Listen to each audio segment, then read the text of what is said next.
Good morning and welcome to the Environmental Science Report. Today we have a breaking news. Vietnam, the second largest rice exporter, have invested about $1 billion for imported rice. It may raise a question about what will happen in a larger field like Grand River Delta or Mekong Delta, and especially beyond the disruptive effect of Yagi storm. There is an alarming water crisis in Mekong Delta, which poses a threat on agriculture, economy, and social welfare. Additional detailed information will be delivered by our reporters. Thank you for the introduction. I'm King Wook. The Mekong Delta weighs about for 17 million people, producing over 50% of staple food and 60% of fish production. This key reason is facing water scarcity over the past decades, threatening its economy and social welfare. And statistically, water scarcity in the Mekong Delta became critical in 20s, peaking in 2015 to 2016 and 2019 to 2020. In 2016, 389,000 households in 13 provinces faced severe water shortage, while 405,000 hectares of rice and 28,500 hectares of fruit were damaged. By 2020, despite proactive efforts, 96,000 households and 41,900 hectares of crop field has been devastated. Hello everyone, my name is Tung. I'm currently in Long, one of the areas most seriously affected by drought in the Mekong Delta.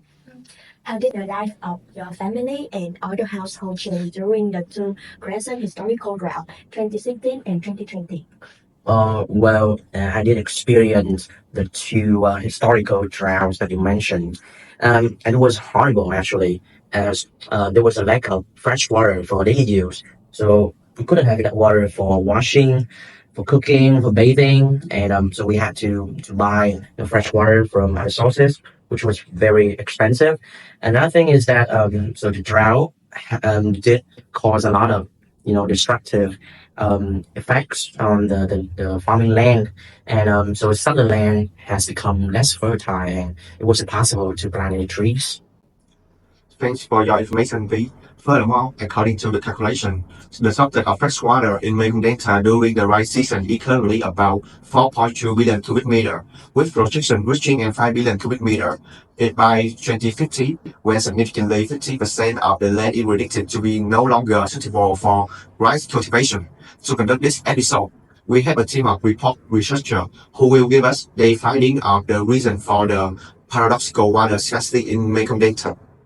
Thank you, Gamewood. Good morning, everyone. I'm Duan. During the course of research and investigation, we find out a combination of complex natural factors, but the two's most important is El Nino and salinity intrusion. Speaking to El Nino, it's a climate phenomenon that occurs when sea surface temperatures become unusually warm, which produce rainfall and lead to prolonged droughts. On to historic drought in 2016 and 2020 took place at the same time with the emergence of El Nino. Furthermore, due to the climate change, El Nino is more and more unpredictable in terms of arrival and level of severity.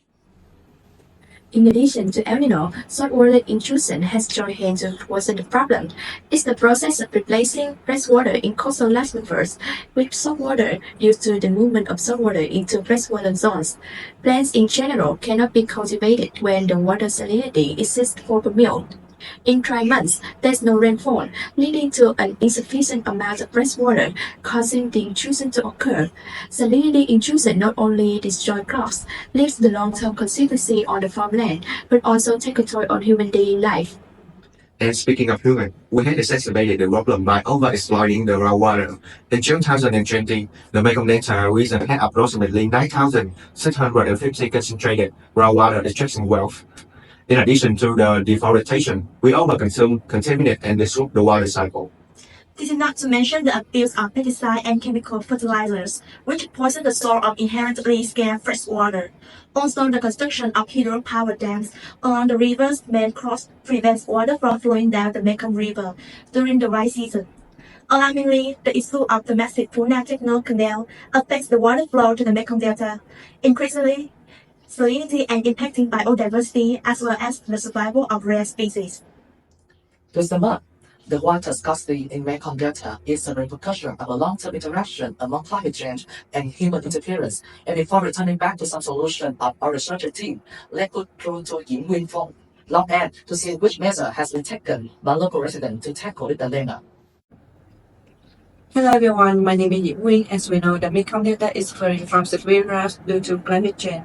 This has farming and affect the economy and daily life of residents. Today, let's explore together how drought has negatively affected the people through the sharing of the technology.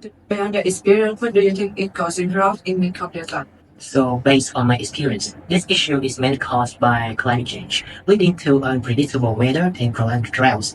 Additionally, upstream dam construction and deforestation have worsened water shortages and salinity intrusion. As far as our research, there are several implementations that have been proved to be effective around the world. First to mention is green-gray solution, a combination of great infrastructure such as reservoirs, aqueducts, and natural systems like wetlands and lagoons, which offer a affordable way to treat wastewater before it's released back into rivers, lakes, like aquifers. While quick solution deal with long-term water treatment, local farmers can rotate their agriculture and aquaculture as a midterm measure. To combat salinity, farmers should mulch with straw or other materials to retain soil moisture and plant salt-tolerant crops like OM5451 and jasmine 85 rice stands instead of traditional rice varieties. Reportedly, combining rock farming with our culture has been implemented widely in reality, breeding some salt-tolerant species like shrimp, grouper, and goldfish. Farmers not only get the compensation for the crop loss, but so can also benefit from organic matter, thus leading to a healthier growth. Technology also have a potential approach for the existing problem. In saline affected farmland, superabsorbent polymers or SAVs can reduce irrigation needs by 50% while maintaining optimal soil moisture levels. Another feasible technology is reverse osmosis technology when water is poured through the membrane, leaving behind dissolved salts and other contaminants. Addressing water scarcity in the Mekong Delta requires both innovation and international collaboration. Vietnam is collaborating with neighbors via the Mekong River Commission to manage water resources and address impacts from Cambodia's Phunang Techno Dam. Addressing water scarcity in the Mekong Delta requires a multi-phase approach involving regional cooperation, effective resource management, and sustainable development policies. The commitment to sustainable practices will be crucial in mitigating the impact of water scarcity and securing a prosperous future for the Mekong Delta. And that's it, the end for today. Goodbye and see you next time.